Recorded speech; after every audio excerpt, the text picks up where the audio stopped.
Assalamualaikum dan salam sejahtera. Bila hari ini kita akan pelajari matematik tingkatan 1, sudut yang berkaitan dengan garis bersilang. Okey, mengenal pasti, apa yang kita nak pelajari ialah mengenal pasti, menerangkan dan melukis sudut bertentang bucu dan sudut bersebelahan pada garis bersilang termasuk garis serenjang. Okey, kita tengok ya, dua garis adalah bersilang jika garis itu memotong antara satu sama lain. Kita tengok contoh ni ya. Okey, ini dua garis. Okey, dikata bersilang jika dia memotong antara satu sama lain. Okey, sudut bertentang bucu pada garis bersilang adalah sama. Okey, kita tengok ni ya, sudut yang bertentang D dengan B. Okey, A dengan C. Dia bertentang. Jadi, nilainya sama. Jadi, sama dengan B, A sama dengan C. Okey, hasil tambah sudut bersebelahan pada garis bersilang ialah 180. Okey, dua sudut yang bersebelahan, bila kita tambahkan, nilainya 180. Okey, kita tengok contoh ya. Jadi, A sama dengan C. Ya, bertentang bucu. Okey, B sama dengan D. Bila kita tambahkan A tambah B, dia sama dengan 180. B ya, tambah dengan C, nilainya sama dengan 180. C tambah dengan D sama dengan 180. A tambah dengan D, nilainya sama dengan 180. Jadi semua sudut bersebelahan, bila kita tambahkan, nilainya bersamaan dengan 180. Okey, bagi sudut bertentangan, okey, bila bertentangan, dua sudut yang bertentangan, nilainya sama.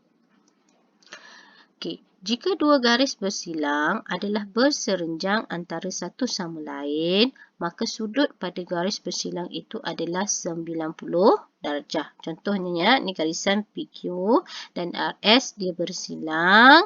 Okey, dah membentuk 90 darjah. Okey, dia adalah berserenjang. Okey, contoh ya. Rajah di sebelah menunjukkan dua garis yang bersilang. Kenal pasti dan nyatakan sudut bertentangan bucu, sudut bersebelahan pada garis yang bersilang. Okey, so kita cari manakah sudut yang bertentangan bucu. Okey, pertama kita tengok persilangan dia yang bentuk X tu. Okey, manakah sudut yang bertentangan? So, di sini yang bertentangan ialah P dan R. Jadi, sudut yang bertentangan bucu P dan R. Okey, manakah sudut yang bersebelahan? Okey, di sini kita dapat dua pasangan ya. P dan Q dan Q dan R. Okey ya.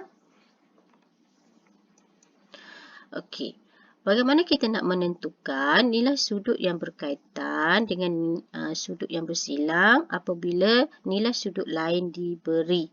Okey, contoh ya, dalam rajah ni, P.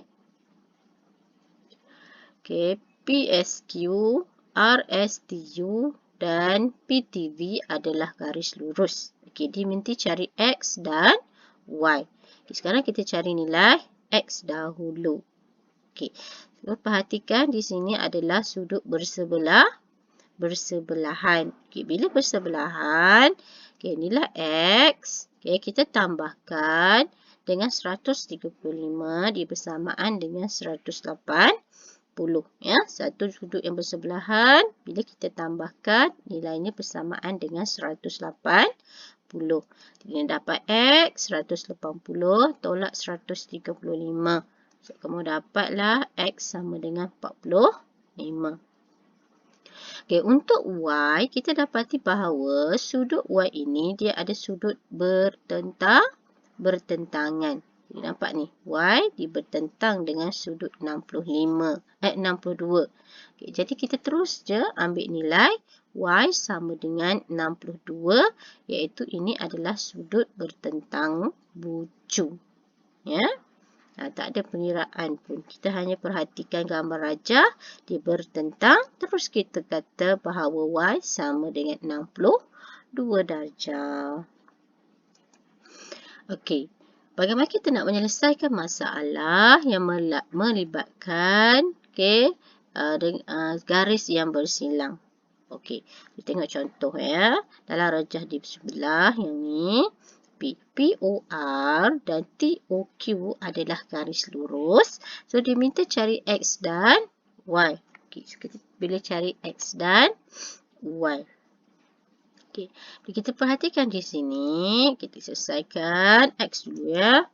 Okey. POT ya.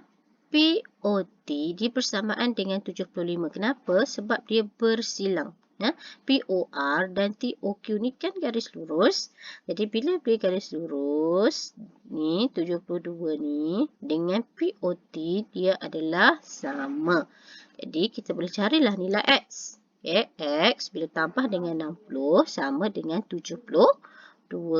Okay. Dan bila kita cari X sama dengan 72 tolak 60, kamu dapat X sama dengan 12. Okey, sekarang kita nak cari Y pula. Okey, perhatikan Y. Tadi dah bagi soalan tadi. Okey, POR dan TOQ ini adalah satu garis lurus kan? Okey. Jadi sudut TOR ni ya, TOR tambah dengan 72, kita nak gunakan TOQ ni ya, garis lurus yang ni je. Mesti sama dengan 180. Okey, abaikan yang ni. Kamu pandang yang ini sahaja. Okey. So, untuk dapatkan TOR sama dengan 180 tolak 72. Kamu dapat 108. Okey. TOR ini ada Y. 2Y. Jadi, Y tambah Y dia bersamaan dengan 108. So, 2Y sama dengan 108. Nak cari Y sahaja, kita bahagikan 108 dengan 2. So, kita dapat Y sama dengan 54. Okey, seterusnya. Okey, kamu boleh buat soalan. Latih diri 8.2a, muka surat 186 ya. Okey, kenal pasti manakah sudut bertentangan bucu dan sudut bersebelahan pada garis yang bersilang. Seterusnya, kamu buat latih diri 8.2b, muka surat 187, soalan 1 ya. So, cari nilai X dan cari nilai Y. Dan juga kamu buat latihan 8.2c muka surat 187. Okey, juga kamu diminta cari nilai X dan nilai Y. Soalan nombor 1 dan soalan yang terakhir soalan nombor 2. Okey, selamat belajar. Harap kamu dapat menyiapkan latihan. Assalamualaikum.